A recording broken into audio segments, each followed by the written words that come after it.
تفلحون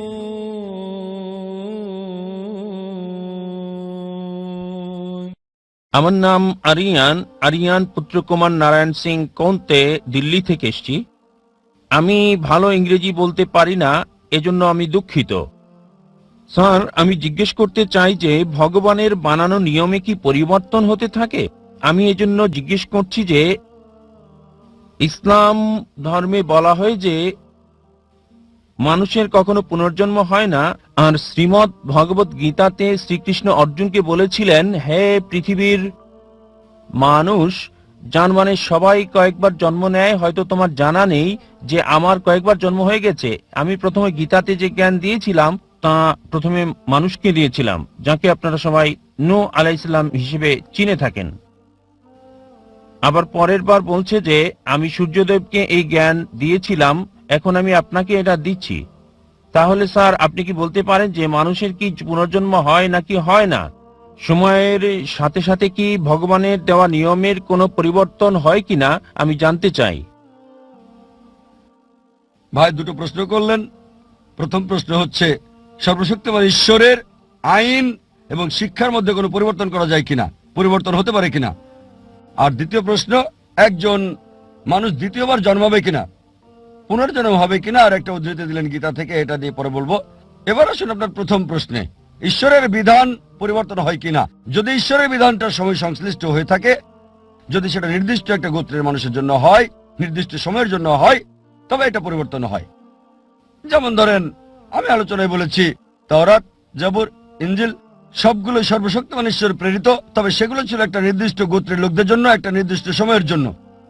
কিন্তু ঈশ্বরের সর্বশেষ এবং চূড়ান্ত নাজিল হওয়ার পর কোনো কিছু যুক্ত করা যাবে না, কোনো কিছুই বাদ দেওয়া যাবে না। কোরআন হচ্ছে সর্বশক্তিমান আল্লাহর সর্বশেষ এবং চূড়ান্ত বার্তা। আর কোনো ওহী নাজিল হবে না। নবী মুহাম্মদ সাল্লাল্লাহু আলাইহি সাল্লাম হলেন সর্বশেষ এবং চূড়ান্ত নবী, আর কোনো নবীও আসবেন না। আল্লাহ বলেন সূরা আহজাব অধ্যায় 33 আয়াত 40, মা কানা মুহাম্মাদুন আবা আহাদিম মিন রিজালিকুম ওয়ালাকিন রাসূলুল্লাহ ওয়া খাতামুন নবিয়্যিন ওয়া কানা আল্লাহু বিকুল্লি শাইইন আলিমা। যে মুহাম্মদ সাল্লাল্লাহু আলাইহি সাল্লাম কোন পুরুষের পিতা নন, তবে তিনি আল্লাহর রাসূল এবং নবীদের সিলমোহর। আর আল্লাহ সর্বজ্ঞ সর্বজ্ঞানী। নবী মুহাম্মদের পর যদি কেউ বলে সে আল্লাহর নবী, তার কাছে ওহী আসে, তার মানসিক চিকিৎসা দরকার।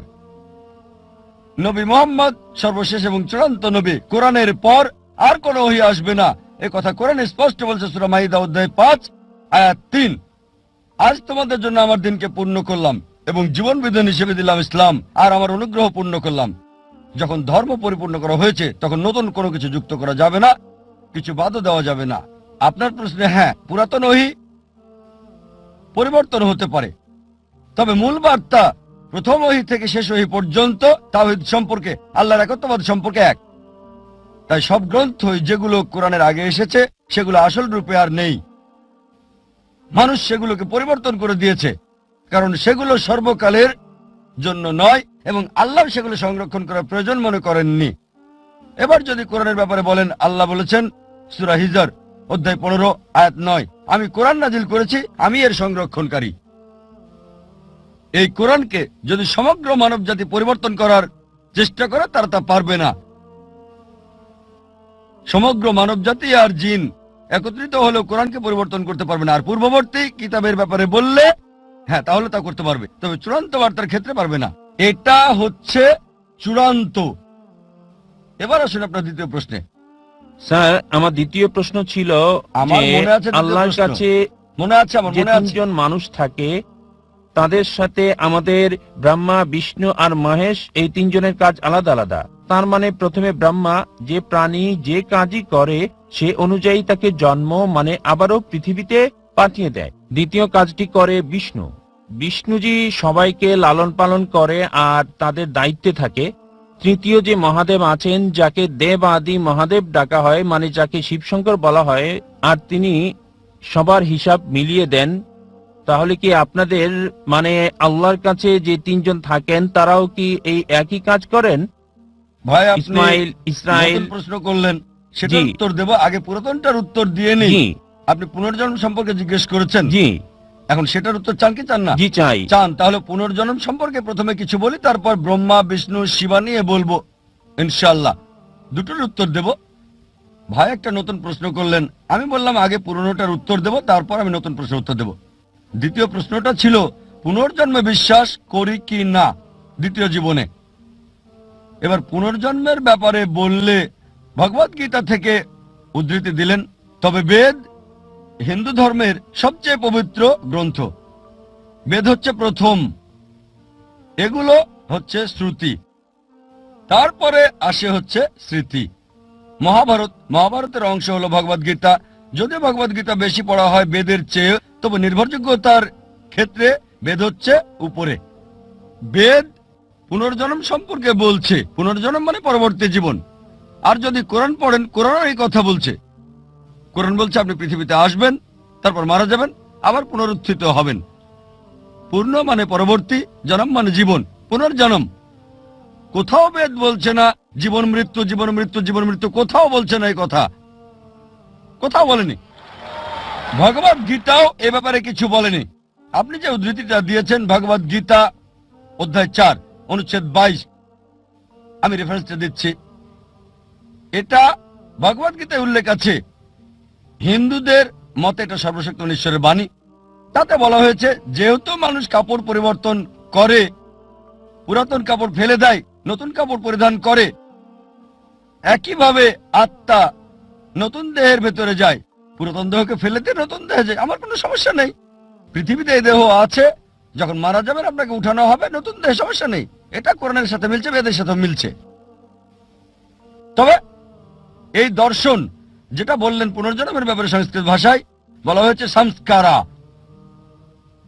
পুনর্জন্মের থিওরি, জীবন মৃত্যুর থিওরি বলা হয় পুনর্জন্ম। ঠিক এই থিওরিটা দাঁড় করিয়েছেন হিন্দু ধর্মের পণ্ডিতরা, বেদের কোথাও উল্লেখ নেই। কেন? কারণ তারা ব্যাখ্যা দিতে পারতো না। কেন কিছু লোক দেব, কিছু লোক ধনী, কিছু লোকের জন্ম গরিব পরিবারে, কিছু লোকের সুস্বাস্থ্য আছে, কিছু লোকের বংশগত হৃদরোগ আছে, ঈশ্বর এমন অবিচার করছেন কেন? তারা এর কোনো ব্যাখ্যা দিতে পারেনি। তাই তারা একটা দর্শন নিয়ে এলো জীবন মৃত্যুর, কর্ম আর ধর্ম। কর্ম হচ্ছে কাজ, ক্রিয়া, ধর্ম হচ্ছে বিধান। তাহলে ব্যাখ্যা কি কেন ঈশ্বর অবিচার করছেন? কেন একজন মানুষ হৃদরোগ নিয়ে জন্ম নেবে? শেষ জীবনে সে কিছু পাপ করেছিল। এই দর্শন অনুমান হিন্দু ধর্মের পণ্ডিতদের, এটা বেদের নয়। তাই তারা এই দর্শন নিয়ে এলো আর বলল যদি ভালো কাজ করো পরবর্তী জীবনে উঁচু জাতে জন্ম নেবে তোমরা। আর হিন্দু ধর্মের বিশ্বজনীন ভ্রাতৃত্ব হচ্ছে সব জীবন্ত প্রাণী ভাই। তাই হতে পারে কখনো জন্মাবেন তেলাপোকা হয়ে, কখনো বা ইঁদুর হয়ে, কখনো বিড়াল হয়ে, কখনো কুকুর, কখনো মানুষ হিসেবে। মানুষ হচ্ছে সর্বোচ্চ লেভেল। ভালো কাজ করলে উঁচু লেভেলে জন্মাবেন, খারাপ কাজ করলে নিচু জাতে জন্মাবেন। আপনি মানুষ হয়ে জন্মাতে পারবেন 7 বার। কতবার? 7 বার। এটা হিন্দু পণ্ডিতদের দর্শন, যেটাকে বলা হয় সংস্কারা। এখন আপনাকে জিজ্ঞেস করি, এই পৃথিবীতে অপরাধ বাড়ছে না কমছে? অপরাধ বাড়ছে না কমছে? বেড়ে চলেছে, মাশাআল্লাহ, খুব ভালো। পাপ বাড়ছে। মানুষের সংখ্যা আমরা যা জানি, মানুষ বাড়ছে না কমছে? জনসংখ্যা বাড়ছে না কমছে? বাড়ছে, মাশাআল্লাহ। এখন পাপও বাড়ছে, মানুষের সংখ্যাও বাড়ছে। যেহেতু পাপ বাড়ছে, মানুষ তো কমার কথা। তাই বোঝা যাচ্ছে লজিক্যালি এটা ঠিক না। এজন্য আমি পুনর্জন্ম বিশ্বাস করি। পুনর্জন্ম মানে পরবর্তী জীবন, এ ব্যাপারে কোরআনও বলছে। তবে একবার এই পৃথিবীতে আসবেন, একবার। এবার আপনার দ্বিতীয় প্রশ্নে আসি, যে ব্রহ্মা, বিষ্ণু, মহেশ বা শিবা এটা একই। দুটো নাম, মহেশ আর শিবা একই, তবে সবচেয়ে পরিচিত হচ্ছে শিবা। ঠিক, স্রষ্টা, ধ্বংসকারী, রক্ষাকারী, ব্রহ্মা, বিষ্ণু, শিবা। আর আপনি বললেন ঈশ্বরের 3টি রূপ। না, 3টি রূপ না। তার কি কোনো মানুষ আছে? হ্যাঁ, তার অনেক ফেরেশতা আছেন, তবে ঈশ্বর একাই যথেষ্ট, কোনো সাহায্য দরকার হয় না। তবে যদি তিনি চান ফেরেশতা দিয়ে কাজ করাতে পারেন, যদি চান।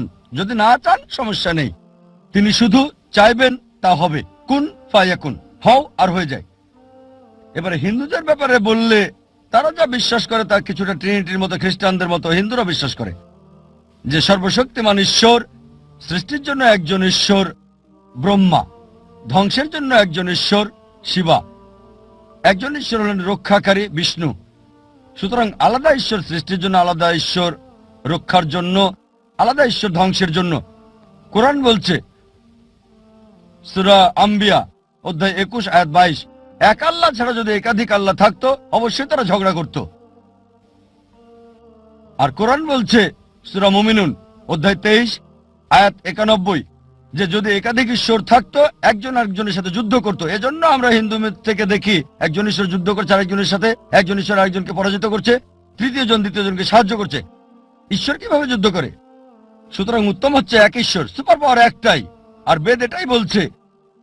যদি কোনো সাধারণ হিন্দুকে জিজ্ঞেস করেন আপনি কতজন ঈশ্বরে বিশ্বাস করেন, কেউ বলবে 3 জন, কেউ বলবে 100, কেউ বলবে 1000, কেউ বলবে 33 কোটি 330 মিলিয়ন। কিন্তু যদি শিক্ষিত হিন্দুকে জিজ্ঞেস করেন আপনি কতজন ঈশ্বরে বিশ্বাস করেন, সে বলবে একজন হিন্দুর উচিত এক ঈশ্বরে বিশ্বাস করা। কিন্তু সাধারণ হিন্দু বিশ্বাস করে একটা আদর্শে, সেটা প্যান্থেইজম, তার মানে সবকিছু ঈশ্বর। গাছ হলো ঈশ্বর, সূর্য ঈশ্বর, চাঁদ হলো ঈশ্বর, মানুষ হলো ঈশ্বর, আর সাপও ঈশ্বর। আমরা মুসলিমরা বিশ্বাস করি সবকিছু ঈশ্বরের। ঈশ্বর নামের সাথে এর শব্দ যোগ করি। সবকিছু ঈশ্বরের, গাছ ঈশ্বরের, সূর্য ঈশ্বরের, চাঁদ ঈশ্বরের, মানুষ ঈশ্বরের, পাশাপাশি সাপও হলো ঈশ্বরের। তাই প্রধান পার্থক্য হচ্ছে হিন্দু আর মুসলিমদের মধ্যে, হিন্দুরা বলে সবকিছু ঈশ্বর আর আমরা মুসলিমরা বলি সবকিছু ঈশ্বরের। ঈশ্বর নামের সাথে যুক্ত হচ্ছে এর শব্দটা। পার্থক্যটা হচ্ছে এই শব্দটা। যদি আমরা শুধু এই এর শব্দটার পার্থক্য দূর করতে পারি, হিন্দু আর মুসলিম এক হয়ে যাবে। সেটা কিভাবে হবে? আল্লাহ কোরআনে বলেছেন সূরা ইমরান অধ্যায় 3 আয়াত 64, تعالوا إلى كلمة سواء بيننا وبينكم এসো সেই কথায় যা তোমাদের ও আমাদের মধ্যে এক। প্রথম সাদৃশ্য কি? ألا نعبد إلا الله আল্লাহ ছাড়া কারো ইবাদত করি না, ولا نشرك به شيئا তার সাথে আমরা কাউকে শরীক করি না, ولا يتخذ بعضنا بعضا أربابا من دون الله আর নিজেদের মধ্য থেকে আল্লাহ ছাড়া কাউকে প্রভু হিসেবে মানি না। فإن تولوا যদি তারা মুখ ফিরিয়ে নেয় فقولوا اشهدوا بأننا مسلمون। বলো সাক্ষী থাকো আমরা মুসলিম, আল্লাহর কাছে নিজের ইচ্ছাকে সমর্পণ করি। কোন ধর্মকে যাচাই করার ভালো উপায় হলো ধর্মের অনুসারীদের না দেখে সেই ধর্মের গ্রন্থগুলোকে দেখা। এখন যদি হিন্দু ধর্মগ্রন্থ দেখি, যদি আমরা পড়ি উপনিষদ, বেদ, উপনিষদ এগুলো সবচেয়ে পবিত্র। ছান্দোগ্য উপনিষদে বলা হয়েছে অধ্যায় 6 অনুচ্ছেদ 2 পরিচ্ছেদ 1, একম এভিদিত্যম, ঈশ্বর একজনই, দ্বিতীয় কেউ নেই। এটা সংস্কৃত উদ্ধৃতি। একম এভিদিত্যম, ঈশ্বর কেবল একজন, দ্বিতীয় কেউ নেই। শ্বেতাসূত্র উপনিষদে বলা হয়েছে অধ্যায় 6 অনুচ্ছেদ 9, নাচস্য কসিজ জনিতান চদিপা, তার কোনো প্রভু নাই, তার কোনো পিতামাতা নাই। সর্বশক্ত ঈশ্বরের কোনো প্রভু নেই, তার কোনো মা নেই, তার কোনো বাবা নেই। শ্বেতাসূত্র উপনিষদে বলা হয়েছে 4 নম্বর অধ্যায় অনুচ্ছেদ 19, না তস্য প্রতিমা অস্তি, ঈশ্বরের কোনো প্রতিমা নেই। প্রতিমা মানে প্রতিচ্ছবি, প্রতিমা মানে ফটোগ্রাফ, ভাস্কর্য, মূর্তি, পেন্টিং। সর্বশক্তিমান ঈশ্বরের কোনো ফটোগ্রাফ নেই, কোনো প্রতিমা নেই, কোনো প্রতিমূর্তি নেই, কোনো পেন্টিং নেই, তার কোনো ছবি নেই। হিন্দু গ্রন্থগুলোর মধ্যে সবচেয়ে পবিত্র গ্রন্থ হচ্ছে বেদ, আর যজুর্বেদে আছে অনুচ্ছেদ 32 পরিচ্ছেদ 3, না তস্য প্রতিমা অস্তি, সর্বশক্তিমান ঈশ্বরের কোনো প্রতিমূর্তি নেই, কোনো প্রতিচ্ছবি নেই, কোনো প্রতিমা নেই, কোনো ভাস্কর্য নেই, কোনো মূর্তি নেই। যজুর্বেদে বলা হচ্ছে অধ্যায় 40 অনুচ্ছেদ 8 সর্বশক্তিমান ঈশ্বর পবিত্র। যজুর্বেদে বলা হচ্ছে অধ্যায় 40 অনুচ্ছেদ 9 অধ্যাত্ম প্রবিশন্তি ইয়া সমুতি মুপাস্তে, তারা অন্ধকারে প্রবেশ করে যারা আসাম্ভূতির উপাসনা করে। আসাম্ভূতি হলো প্রাকৃতিক বস্তু যেমন আগুন, পানি, বাতাস ইত্যাদি। অনুচ্ছেদ আরো বলছে তারা অন্ধকারে প্রবেশ করে যারা সাম্ভূতির পূজা করে। সাম্ভূতি হচ্ছে তৈরি করা বস্তু যেমন টেবিল, চেয়ার, মূর্তি ইত্যাদি। কে বলেছে? যজুর্বেদ অধ্যায় 40 অনুচ্ছেদ 9। আর হিন্দু ধর্মের ব্রাহ্মসূত্র হচ্ছে एकम ब्रह्म देवता नास्ते नैना नास्ते किंचन, भगवान एक ही है, दूसरा नहीं है, नहीं है, नहीं है, जरा भी नहीं है। ঈশ্বর একজনই, দ্বিতীয় কেউ নেই, কেউ নেই, কেউ নেই, কোথাও কেউ নেই। আমি দর্শকদের বলবো এই ছেলের জন্য জোর করতালি দিতে, কারণ আমি মনে করি যখন আমাদের বয়স কম আমরা বেশি নিষ্পাপ, বেশি ন্যায়পরায়ণ, বেশি সত্যবাদী। সে এরই দৃষ্টান্ত দেখালো। প্রশ্নটি খুবই গুরুত্বপূর্ণ, তার দৃষ্টিভঙ্গিও চমৎকার। আলহামদুলিল্লাহ। Allah